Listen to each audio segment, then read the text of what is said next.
Selamat pagi semuanya. Di sini kami dari kelompok 2 akan mempresentasikan toleransi perifer. Izinkan saya sebagai perwakilan kelompok untuk memperkenalkan anggota kelompok 2. Adapun anggota kelompok 2 yaitu saya sendiri, Dea Amanda Putri dengan NIM 045, Pandi Putu Wahyu Pradipta Nugraha dengan NIM 046, Niputu Rika Darmayanti dengan NIM 047, Nikade Darmayanti dengan NIM 048, Nanda Yayu Bugis Saputri dengan NIM 049, Made Adi Wiatnyana dengan NIM 050, dan Aisyah Fadilah Yuniar dengan NIM 051.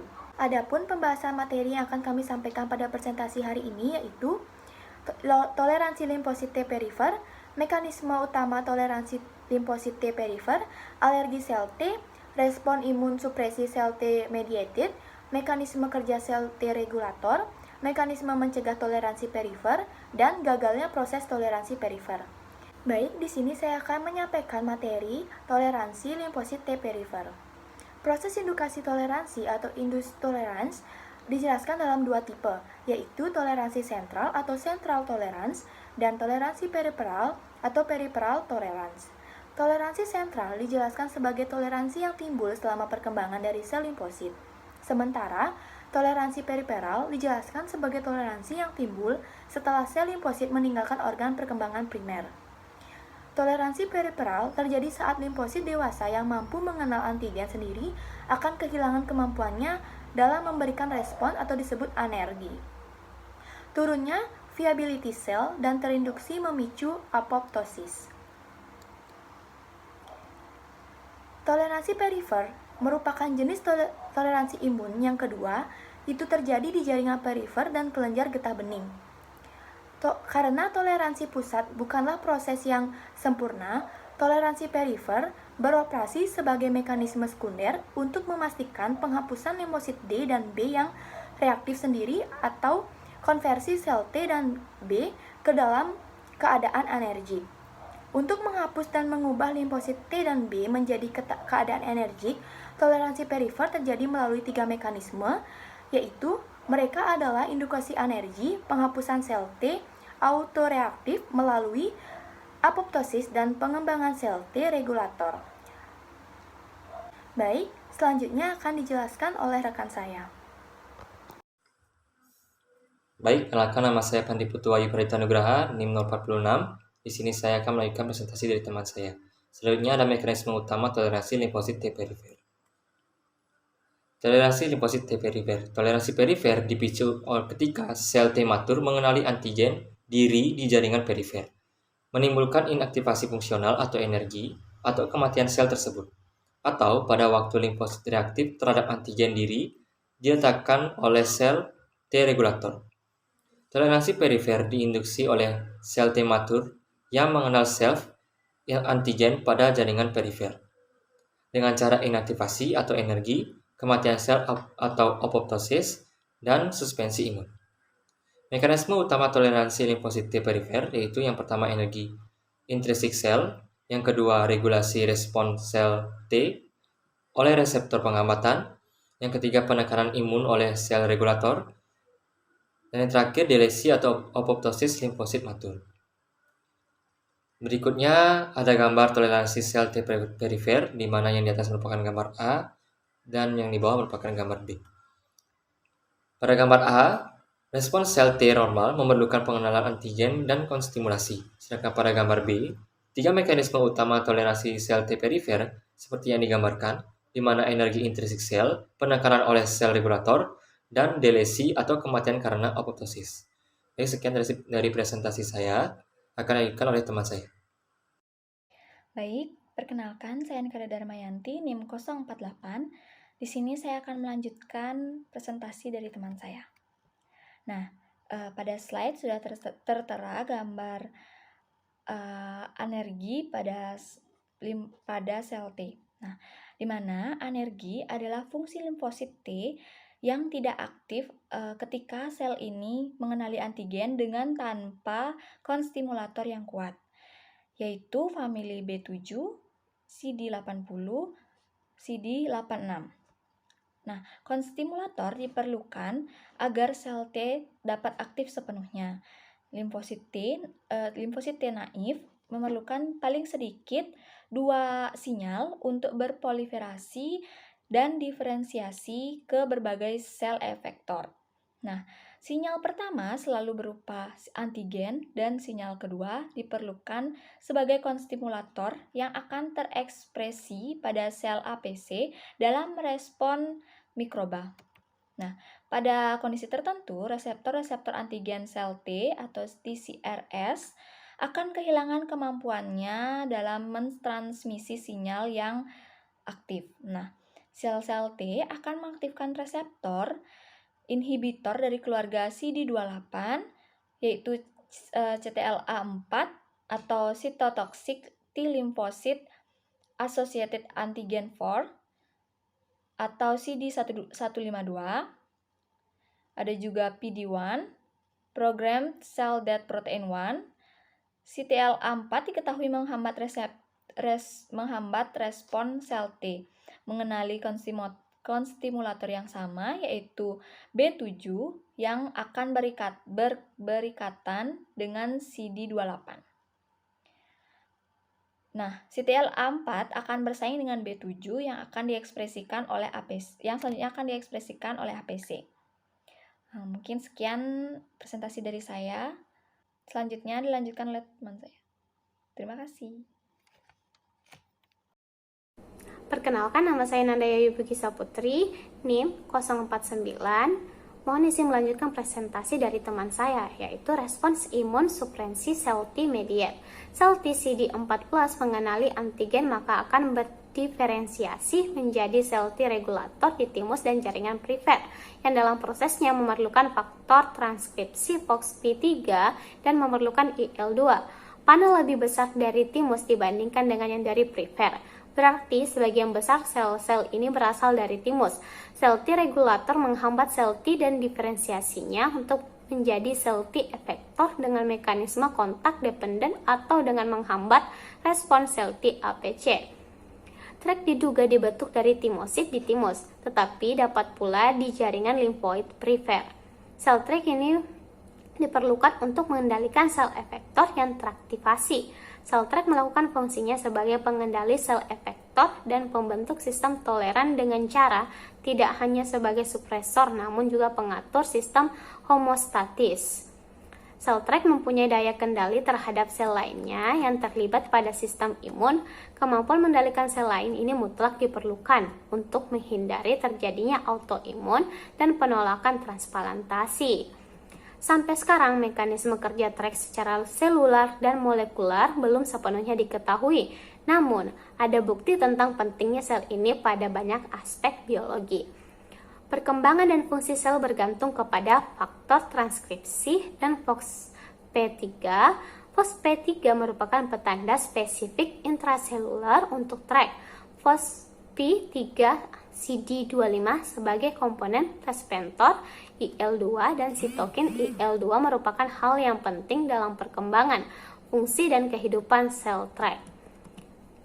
Secara in vitro trek resisten terhadap stimulasi TCR, tetapi secara in vivo terjadi proliferasi aktif setelah stimulasi antigen. Sel trek berperan menjaga toleransi perifer terhadap sel atau alloantigen. Penurunan sel T CD4 CD25 akan menginduksi imunitas terhadap tumor, memperbesar respon terhadap mikroba, respon alergi terhadap lingkungan, dan menurunkan toleransi fetomaternal ketika kehamilan. Sebaliknya, sel trek diketahui dapat menekan kelainan imun yang dimediasi sel T, termasuk respon alergi, penyakit autoimun, misalnya diabetes tipe 1, autoimun encephalomyelitis, gastritis, colitis, glomerulonefritis, poliaritis, dan penolakan allograft. Selanjutnya akan dijelaskan oleh teman saya. Perkenalkan, nama saya Madi Juatnyana, NIM 050. Di sini saya akan melanjutkan presentasi dari teman saya, di mana saya akan menjelaskan tentang mekanisme kerja dari sel T regulator. Induksi fungsi supresi Treg adalah antigen spesifik. Sel-sel Treg mempunyai afinitas yang tinggi terhadap antigen spesifik dan kemampuan aktivasi supresi dapat dihilangkan jika konsentrasi spesifik peptida sangat rendah. Penelitian tentang regulasi yang dimediasi oleh sel Treg bergantung kepada keberadaan alloantigen, tisu spesifik target autoantigen. Jika sumber antigen jaringan dihilangkan, maka dengan cepat akan terjadi penurunan fungsi sel Treg. Secara in vitro, Treg resisten terhadap stimulasi TCR. Tetapi, secara in vivo, terjadi proliferasi aktif setelah stimulasi antigen.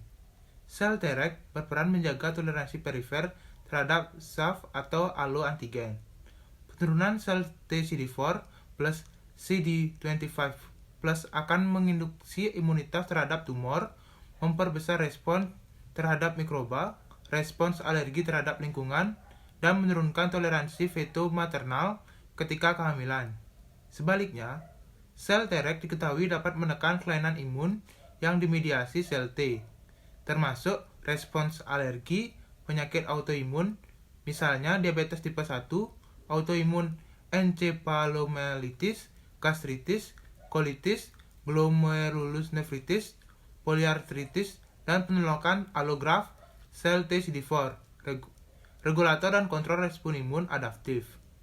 Treg yang dibentuk di timus ini mengekspresi dan melepaskan TGF-beta dan IL-10 yang diduga merupakan petanda supresif IL-10 menekan fungsi APC dan aktivasi makrofag, sedangkan TGF-beta menekan proliferasi sel T dan juga aktivasi makrofag.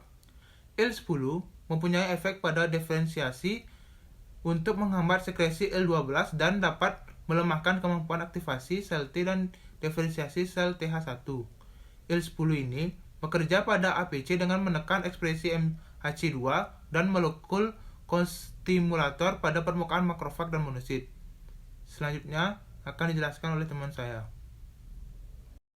Perkenalkan, nama saya Aisyah Fadila Junior, NIM 51. Akan melanjutkan presentasi dari teman saya mengenai mekanisme mencegah toleransi perifer. Keadaan yang mengakibatkan rusaknya toleransi biasanya berkaitan dengan infeksi dan kerusakan jaringan yang non-spesifik.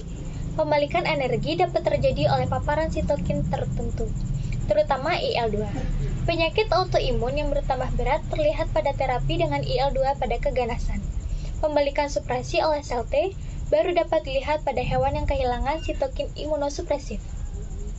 Toleransi perifer yang rusak dapat terjadi akibat akses antigen diri yang tidak tepat pada antigen presenting cells, ekspresi lokal molekul kostimulator yang tidak tepat, atau perubahan cara molekul diri dipresentasikan ke sistem imun.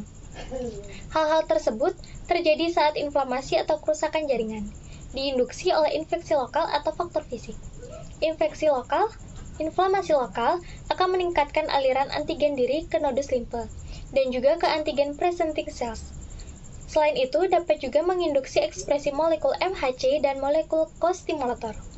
Adanya peningkatan enzim proteolitik pada lokasi inflamasi juga dapat menyebabkan kerusakan protein intraseluler dan ekstraseluler, menyebabkan sejumlah peptida dengan konsentrasi tinggi dipresentasikan ke sel T yang responsif. Peptida tersebut dinamakan cryptid epitopes. Peptida diri juga dapat diubah oleh virus, radikal bebas, dan radiasi ion, dan akhirnya melewati toleransi yang telah ada sebelumnya. Baik, sekian dari saya. Presentasi selanjutnya akan dibawakan oleh teman saya.